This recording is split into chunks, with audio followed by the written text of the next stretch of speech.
राधे राधे। जय श्री कृष्ण।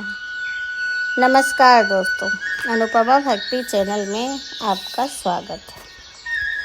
अभी जगन्नाथ भगवान की ही हम बात करेंगे। आज हम बात कर रहे हैं कि जगन्नाथ भगवान से माता लक्ष्मी भी नाराज़ हुई थी।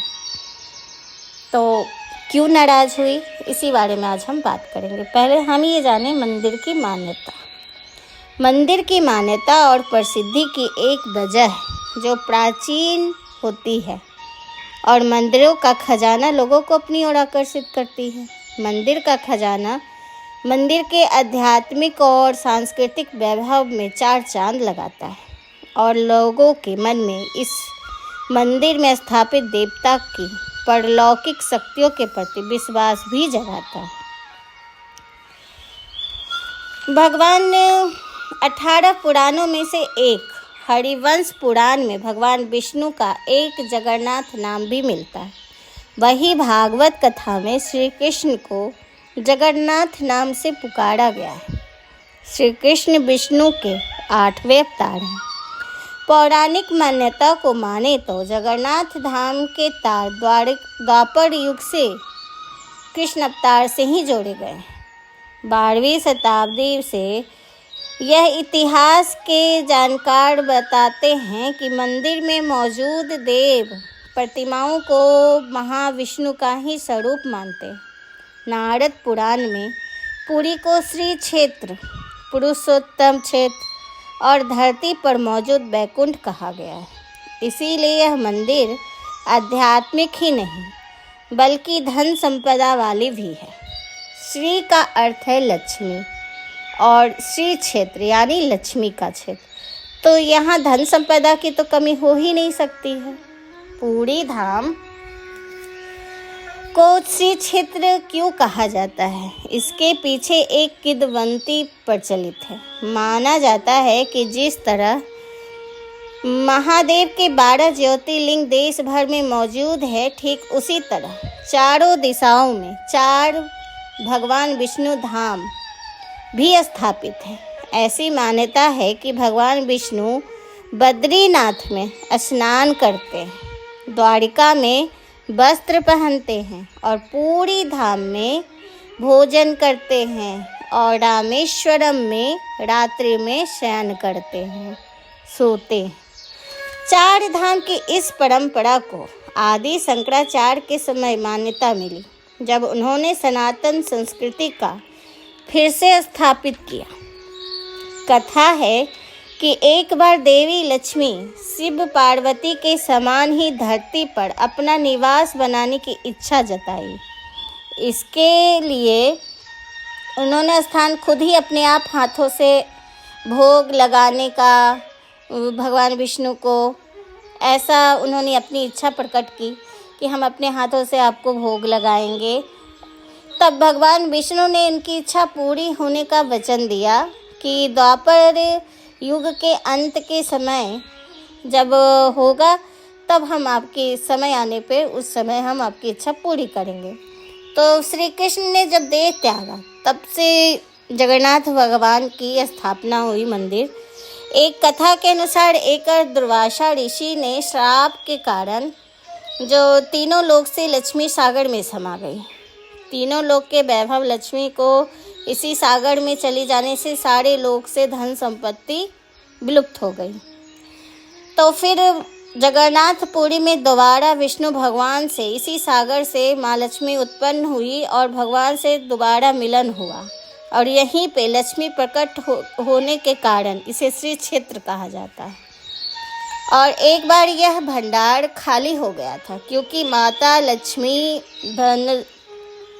जगन्नाथ भगवान से नाराज हो गई थी।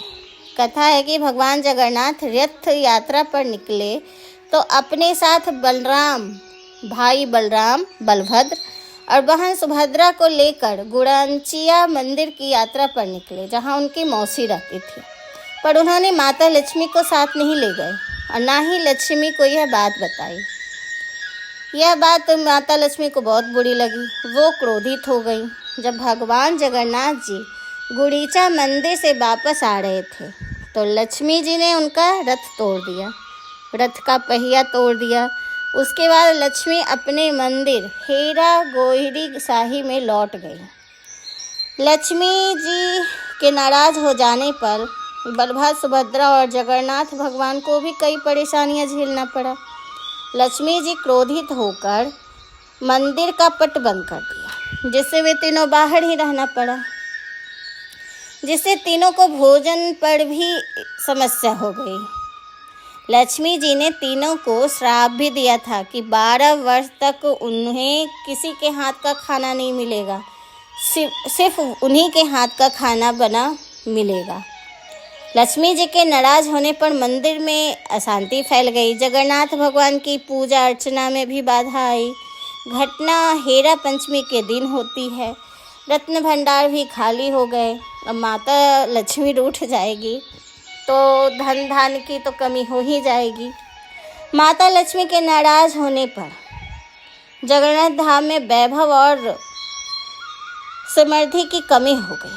तब भगवान जगन्नाथ लक्ष्मी को मनाने के लिए आए, बहुत प्रयास किए। उन्हें उपहार में कंगन, चूड़ी, साड़ी, हार, मिठाई आदि दिए, पर लक्ष्मी माता नहीं मानी। तर्क वितर्क बातें चल रही थी कि बलभद्र, सुभद्रा तो मेरी बहन है, उनका क्या दोष है। उनको भी खाना नहीं मिल रहा था। वो खाना बनाते खुद से तो जल जाता, कोई देना चाहे तो वो पत्थर में बदल जाते। मतलब उन जगन्नाथ भगवान के कारण उन दोनों को भी कष्ट झेलना पड़ रहा था। तब जाकर माता को अपनी गलती का एहसास हुआ कि पति पत्नी की लड़ाई में बड़े भाई बहन को भूखे क्यों रखा जाए। फिर माता ने उन्हें क्षमा कर दी। दोस्तों, संसारिक जीवन में महाप्रभु को भी पत्नी देवी लक्ष्मी के ताने सुनने मिले थे, तो हम लोग क्या हैं? पति पत्नी के बीच झगड़ा एक समान समस्या है। माता लक्ष्मी के वापस आते ही जगन्नाथपुरी फिर से श्री क्षेत्र बन गया। भगवान जगन्नाथ की रथ यात्रा की शुरुआत आषाढ़ शुक्ल पक्ष को द्वितीय तिथि से होती है। इस साल 27 जून 2025 को मनाई जाएगी रथ यात्रा। रथ यात्रा में वो लोग भी शामिल होते हैं जो भगवान के दर्शन मंदिर जाकर नहीं कर पाते हैं या उनको किसी न किसी कारण से वर्जित किया जाता है।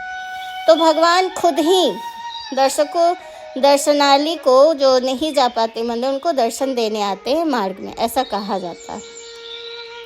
भगवान सबके लिए हैं, भक्तों के बस में है भगवान, और जो उनको प्रेम से अपना सब कुछ न्यौछावर करके भगवान के शरण में जाता है तो उसके लिए तो भगवान कैसे भी आते हैं, सब कुछ। जैसे कि राम ने सबरी का जूठा बैर भी खा लिया था, तो प्रेम से सबको जीता जा सकता है।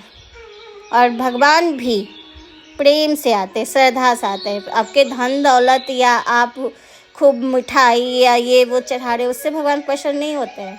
भगवान तो आपके भाव देखते हैं, श्रद्धा देखते हैं, आप उनके लिए कितना मायने रखते हैं, ये इस कहानी से पता चलता है। माधव जो केले के पत्ते का माला बना के लेके आए तो उन्हें बगीचा ही दे दिया। इसलिए दोस्तों, भगवान को सच्चे दिल से, मन से प्रेम करिए, पूजा करिए, झूठा अम्बार या ये सब मत दिखाइए। तो आज का बस इतना ही। आपको ये वीडियो कैसा लग रहा है प्लीज़ हमें बताइए। अगर ये वीडियो सुनने में अच्छा लग रहा है तो प्लीज़ हमें सब्सक्राइब और लाइक कीजिए। जय श्री जगन्नाथ महाराज की जय। नमस्कार दोस्तों, राम राम।